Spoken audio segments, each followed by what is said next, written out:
professor were to articulate some of the positions, critical of Israel that you express here, would that teacher be in trouble? Yeah. Okay, can you explain what happens if there is an expansion of the dialogue about Palestine in either primary, secondary school or university? Where does it happen? Well, mainly those who have real problems are usually the professors. There are professors in the university who aren't allowed to travel because Israel's watching us like constantly. So they know who's active and who's not and who's doing what and who isn't. So when these professors are active and are trying to spread a cause, they know what they're doing. So because of this, some of them go to jail. Some of them aren't allowed to travel. Some of them are more restricted. Some of them are always checked. It causes some people are really scared, but others believe that it's the only way to spread the cause, and they believe it's worth it. And Israel has a history with suppressing these kind of teachers, not only in spreading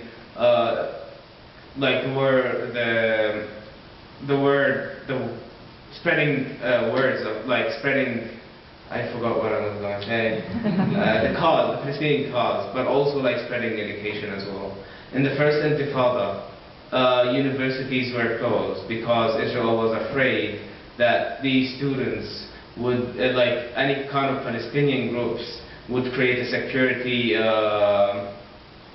problem for them. And so they closed the whole sector of higher education. And when teachers wanted to continue their education, they had to bring their personal lives into it. They had to bring the students into their homes and give them their courses. They had to fight the education, the occupation, because if they found out, they'd get jailed because it was against the law. It seems to me though that you've got an education someplace. You really sort of articulate this. Are there informal networks of students talking to each other, of being able to do a non-formal, non-classroom education? Does that go on? It's just that we have It's just that our professors believe in something and they believe their students should know it. They don't believe that this is what you have to learn, 1, 2, 3. They tell us you have to think about it. You have to really think about what's going on in your life. You have to think about how your history is really being fabricated.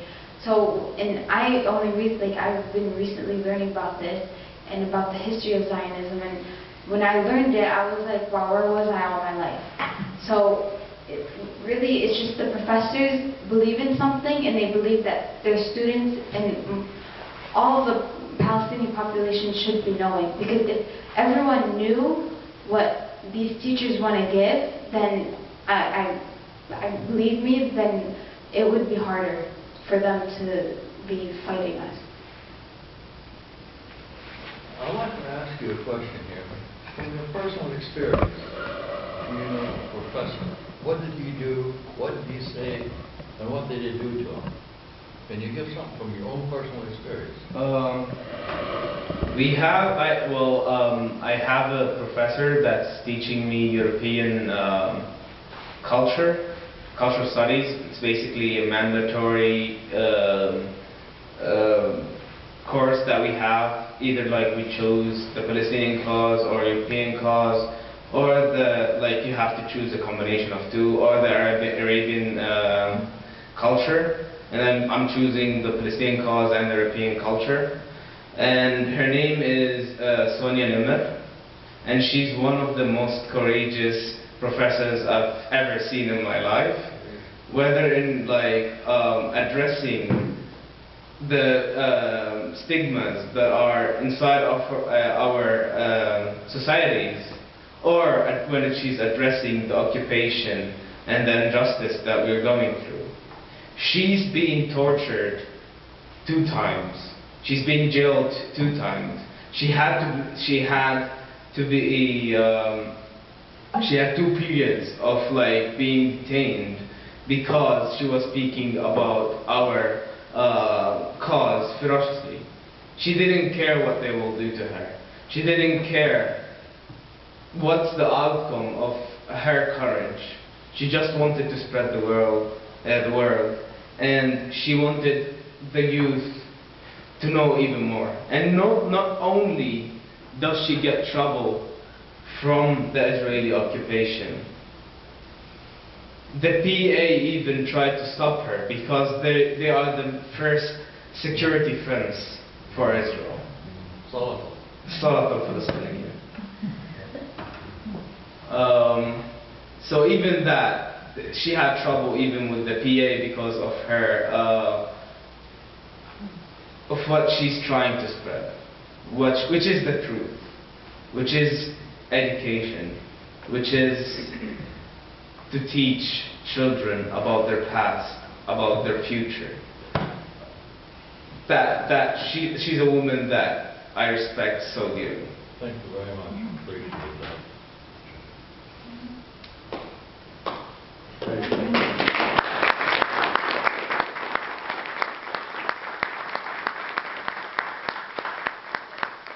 you again for everyone for coming this evening. We'd like to invite those who are interested to join us this evening right after this program at Old Chicago on 78th and Cass for dinner and community and a chance to speak informally with our speakers a little more.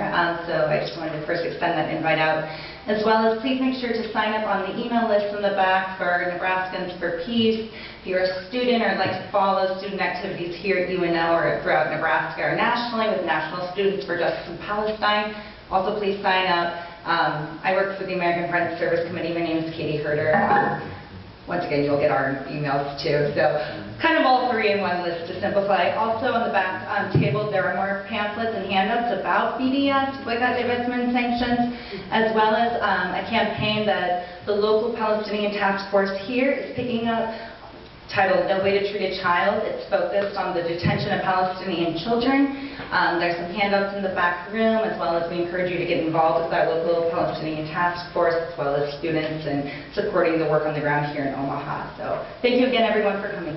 Do we have some Students for Justice for Palestine here We tonight? do. Could we meet them? Want to raise your hand, Students for Justice in Palestine? Oh, Kirky. Batula's not here. No, you can take I'll do it. Yeah.